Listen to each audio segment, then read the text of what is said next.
Well, here we are again, guys. SEMA 2019. Lots of cars to show you here. There's a lot of impressive builds, private and manufacturers, where individuals have put their hard work into these builds and put their passion into the build as well. So hopefully we'll show you some cool cars on this episode of Lokar. Welcome to the Lokar Car Show. This is gonna be one awesome car. And I said, it doesn't even run yet. And look at it now, it's amazing.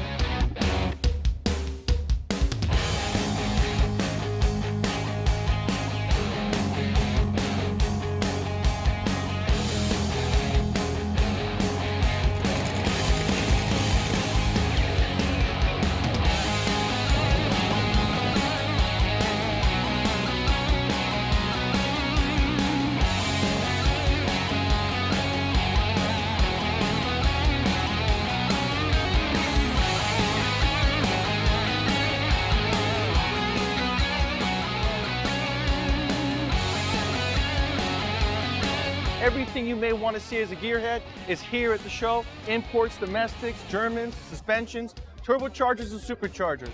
Everything is here. If you're a gearhead, this is a show you must see. We're here in the Lokar booth. I've got Kevin with me, SEMA 2019. There's a lot of new products in this booth on display this year. Tell us about some of the new products. We've got a lot going on. We've been doing some acquisitions. One of the premier ones we've done is Lokar steering wheels. I mean, it's a brand that's been around forever. I mean, since I was little, that's what you put in your truck, you know? Yep. So we've got that going on. We've got a lot of new billet products for muscle cars, taillights, hood hinges, trunk hinges. You know, a lot of stuff that Lokar came up with it on its own, and some new products like these. Like this, you've added a whole new flair to an old school product you guys have had for years. This is kind of what put you on the map. I've used this in so many import engine swaps, you know? Right. When you put a GM transmission in there, now you've coupled the two together in a single station. That's very awesome. Yeah, I appreciate that. We thought, why not clean up the engine bay, have one location instead of having it next to the headers like we traditionally do. Put this on the firewall, put it at the back of the block, something like that. We've got a magnetic cap, you can hide your knobs, just kind of clean it up.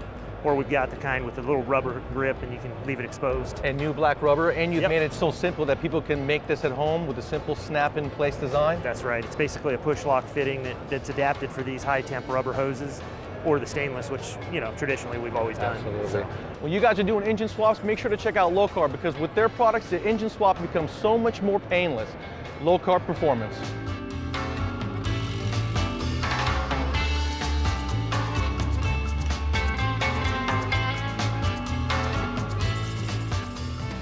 This is a very impressive 1923 TBucket, belonged to Chris's stepfather, Ed. And this is so cool. I love the front suspension. Tell me what kind of chassis this is. This is a Dan Woods chassis. So you got a unique front suspension on it, and then it has a Jaguar rear suspension. That is cool. Now, how do you get into this thing? You got to step in from the passenger side. There is an actual step in that you can bump into it. Now, this car has ARP bolts throughout, every inch of it, even through the suspension in the front. It took a long time to do that, correct? Yeah, there's many fasteners that are out of the catalog that you can just pick up off the shelf, but then there's a lot of unique custom fasteners that we put on the car, right down to the plugs for all the grease zerks, have 12-point bolts to plug the grease zerk holes. Now, you've owned this since the 70s. When was it actually rebuilt or finished? The car was purchased at a garage or barn find in the 70s. I put the disc brakes on it in 1986. And then 5 years ago, the car was actually restored or finished and completed. That is very cool. I love the red accent. That chassis looks so good, but that unique front end on the TBucket really sets it off. Yeah, there's a lot of detail on this car, and it is very much a fastener showcase, and it complements our product well. That is very cool. Thank you so much for letting us check it out. 1923 TBucket.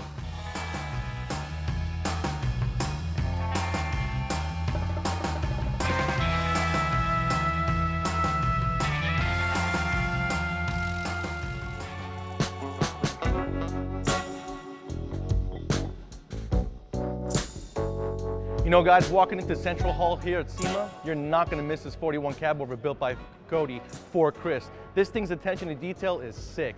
Tell me a little bit about the build, Cody. It's been about a 1.5 year build. My buddy Chris here hired me to build it. Got a shop in Carencro, Louisiana. And What's the name of the shop? Popeye's Rod Shop.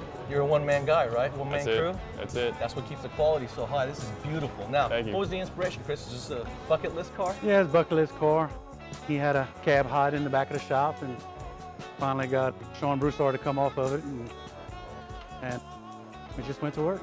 And Cody started with the cab and built everything from the cab back. All this handmade by Cody, absolutely beautiful. You should see the attention to detail.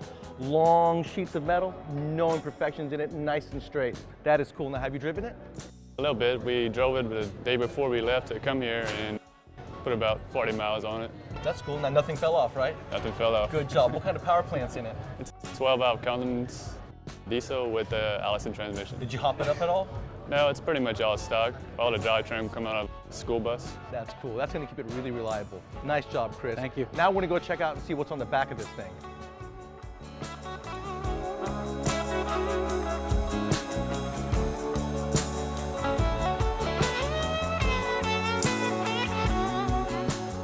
We have to go to a commercial. We'll be right back, so don't go anywhere.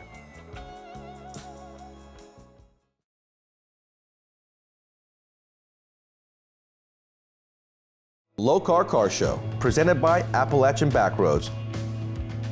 Appalachian Backroads. Virginia is for lovers. Original Parts Group Incorporated. Unbeatable quality, price, and in-stock selection for GM restoration and high-performance parts. NH Oil Undercoating Incorporated. NHOU, the official oil-based rust-proofing system. Lokar Performance Products. Quality, plain and simple.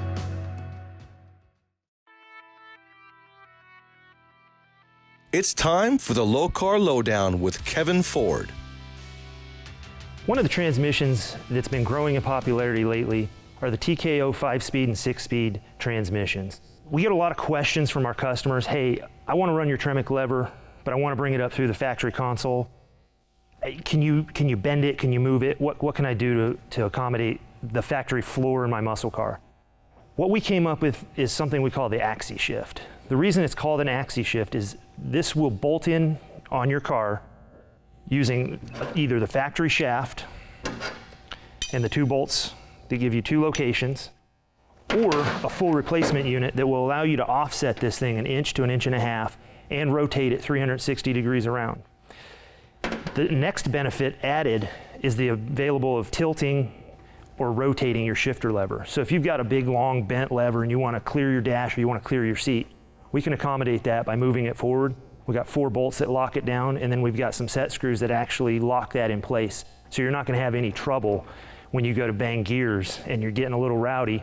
It's not going to move. It's going to stay put, and you're going to be happy with where you have it, and it's going to stay right there.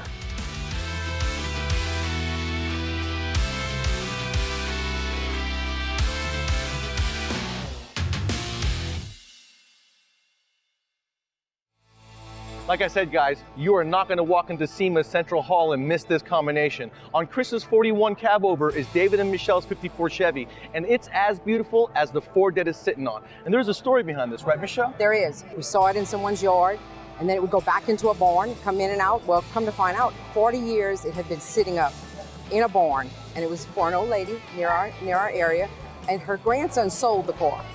Then turned around and we watched it. We find it on Marketplace. We swapped it up real quick. You know, so we're excited to have it. My husband David, I was lucky enough that he got in there and he started tinkering with it and getting everything situated. So we're sitting on Detroit steel wheels. We have an LS 6.0, looking at Texas Speed cam, and It's going to make some power. it's going to make some power. So what I did was I went into Joanne's fabric. That's awesome. I took the fabric and I said, okay, this is what we're going to do. We're going to work off of this fabric to get the colors for the car. And they said, there's no way you can't do that. You have to pick it, you know, the other way around. And I said, no, this is what we're going to do. And You proved those men wrong. I proved didn't you? them men wrong. And this is an inspiration to your father, correct? It is. And actually, when you look at the frame, if you go over it, I was lucky enough, Cody and Dave got together and they took my dad's signature H, because it's Project Howard, Yep, you know. that's So very cool. we took it and it's underneath the cradle that actually holds the gas tank. It's in there and it's on the frame itself. That is So, very cool. Thank you so much for letting us Thank check it you, out. Sam.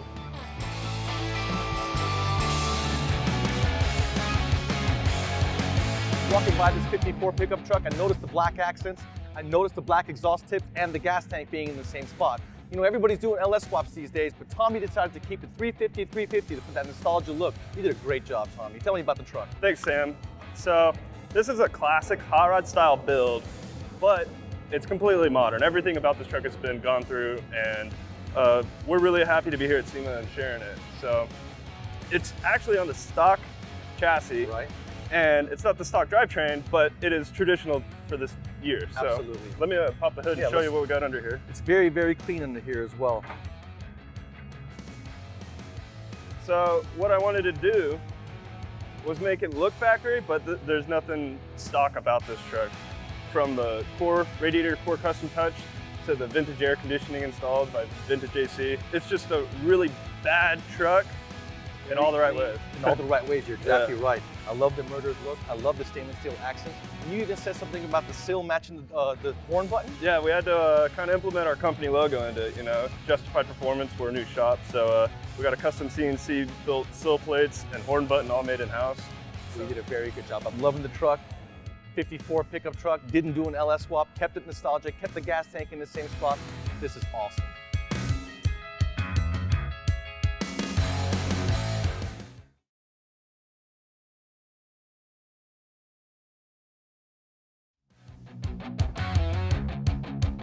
What a beautiful 55 truck. I've been hearing everybody talk about whether this was an original four-door or not.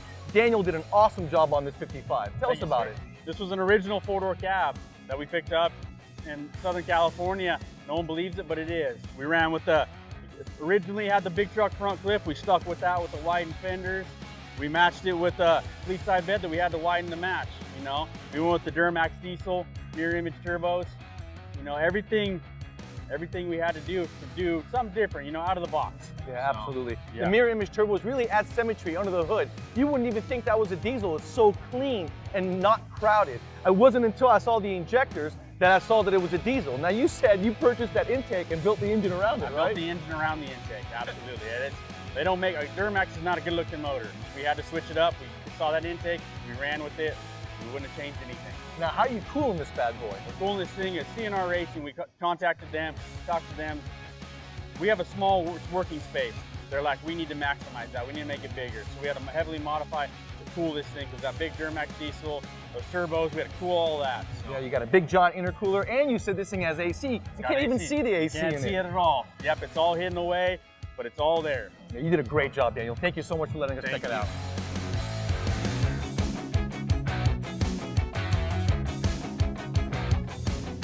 I'm here with Curtis and Kathy, brother and sister team, and they built a beautiful Barracuda with the Viper 10-cylinder engine swap. A lot of cool metal work on this, and Kathy did her first interior. Being an airplane mechanic, I think she did pretty good. Tell me about the interior. Well, I started with 2014 Challenger seats, and I decided to go with a custom seat cover, and I made horizontal pleats in it to kind of mimic the snake belly, because the Viper engine. Yep. And then I custom made the full set length center console. And you have to modify the rear seat, right? Yes. Tell us what you did there.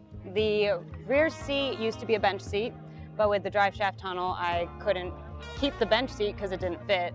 So I had to cut them down the middle, and I made 2 bucket seats out of them. You did a great job. That was very creative. And you've done an impeccable job on the metal work in this. The bumpers, the center exhaust, the hood, everything's metal. Tell us about that. Every part of the car is metal, from the hood, which was inspired through the Viper and the Demon, to the tailpipes, which you brought up, were inspired by the Ford GT. I really like bringing aspects from all sorts of fields in the car industry, such as the imports with the exposed front coolers, to the European and kind of racing industry with the rear diffusers and the rear spoilers and such. Just kind of bring it all together in a cohesive design that really updates the look of the old Barracuda.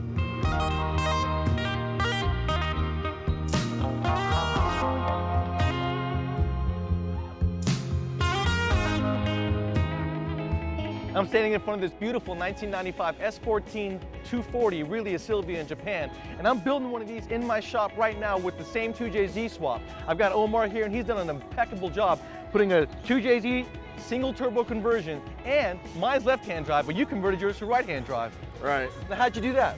Now, pretty much what I did, I took the whole car apart, took the whole interior out and the engine out, and I started taking apart the brace, started drilling out all the 1,000 spot welds, Also putting in the new one, tack welded it all up, seamed it back up, and then got it primered and painted, put it all together. So it took about like 3 weeks. That way you don't have to go through the trouble of importing one and spending all that money on the car. That is beautiful. Now, what kind of power do you think you're gonna make?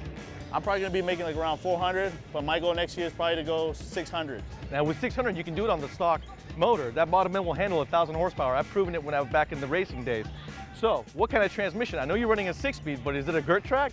No, I am currently running a Nissan 370Z transmission with the whole Collins adapter kit with a stage 4 clutch. Now everything bolts up beautifully, so there's nothing you don't gotta modify. And that's cool because there's an abundance of 370Z transmissions out there, so if you break them, you can just slap another one in. Now I noticed the front tubs. What's the story behind them? Now the reason why I did the tubs is because I wanted to clear more, especially when I was static, but now since I'm bagged, I have no issues to lowering the whole front end.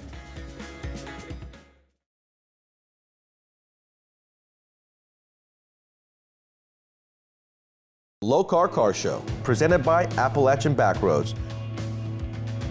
Spearhead Trails, get out and explore. H&M Saw, the saw that cuts straight.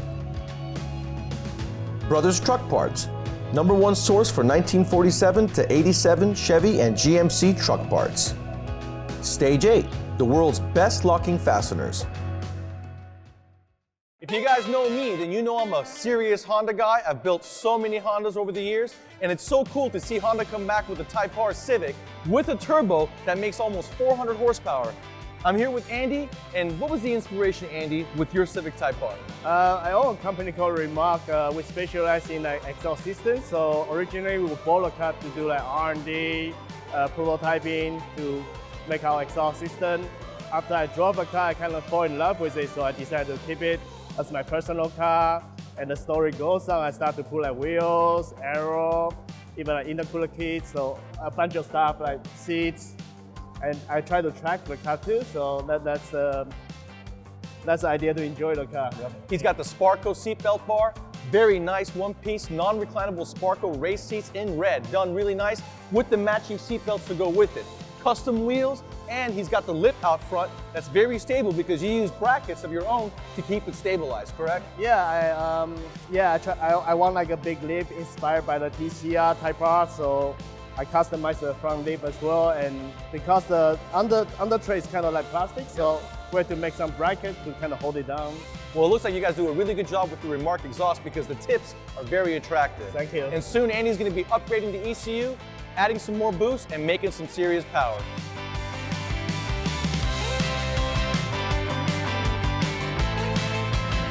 I'm standing in front of a 1969 Mercury Cyclone, but it doesn't look like one, and you guys could never tell. Randy built Jim an awesome Cyclone with a whole slew of modifications. Tell me about it. First thing people notice is the front of the car does not look like a Mercury Cyclone if you're familiar with it. We changed the whole front end, put in a Torino front end, modified the fenders, brought them out, all different metal work. It's got a rear bumper on the front, oil cooler through it. All the panels are hand formed in here, different inner fenders, and we put an LS7 in from Lingenfelter, but made it look like a Ford motor. And we fooled quite a few people. You fooled me, I didn't know until you actually told me. We built this car to compete in Optimus Search for the Ultimate Street Car and the Ultimate Street Car Invitational, which will happen actually this weekend at Las Vegas Motor Speedway. So as soon as the show ends, the car is headed to the track, and I'll get my helmet out and driving suit and be on the track this weekend. Quite a few things we had to adjust on the car to fit Jim's frame. I mean, he's obviously a very handsome guy, but he is a little bit taller than most of us. So we had to actually take the steering column, it's 5 inches further back into the car, but it's also dropped out of the dash like 4 inches down. And you did it to both sides because Jim's got a tall wife as well. His wife is very tall also. So we're both going to be comfortable racing this thing around the track. The attention to detail on the inside, you brushed all the aluminum. Yes. Looks really good, doesn't stand out top. It is absolutely flows with the black and the darkness. Thank you, Jim. This is beautiful. I wish I could go to a racetrack with you in it. Too bad you can't reach the pedals. No kidding. If you're a gearhead and you watch Motor Trend, then you guys know Ralph and that unforgiving smile from RMD Garage, and you know his crew and him do impeccable work, like this 56 Chevy Bel Air. I love this. Tell me about this. Man, this is one of those things where you get a chance to build something for a good friend, and then it ends up becoming just an amazing project, right? So we named this one Farmer, and it was an old neighbor of mine. We grew up, kind of side by side. And he got a chance. He said, hey, Ralph, I want you to build me a car. And I said, all right, man, let's see what you want to do. We really wanted the interior to be something, like you said, it's a cockpit. It's something where they spend a lot of time. He happens to have a good family, a great large family. So how do they get in? How do they enjoy it, right? So we treat it just like a suit. We want to tailor it around them. It's beautiful. They even kept the classic AC controls here, even though they got a brand new Resto Mod AC that's put into the dash. The vents are beautiful. The stereo system is hidden. You've got USB connections, all the modern stuff you need to be comfortable in this ride. And it is so comfortable in this seat and smells so good. Yeah, man, it's about laying it out. For me, a car has to be timeless, right? I think if I see this 20 years from now, I'm absolutely still in love with it, right? We got that beautiful BASF red paint. This car is so beautiful, perfect example of a 56. The interior is even more beautiful than the exterior. I want to thank Ralph from RMD Garage for letting us check it out. Here at the 2019 SEMA show, it's not only about the vendors and all the new products, it's also about the enthusiasts and car builders. There's a huge variety of cars from imports, domestics, Germans, Jeeps, trucks, you name it. Join us next week on the Lokar Car Show, where we head to McKee's 37 Open House and cruise in Stewart, Florida.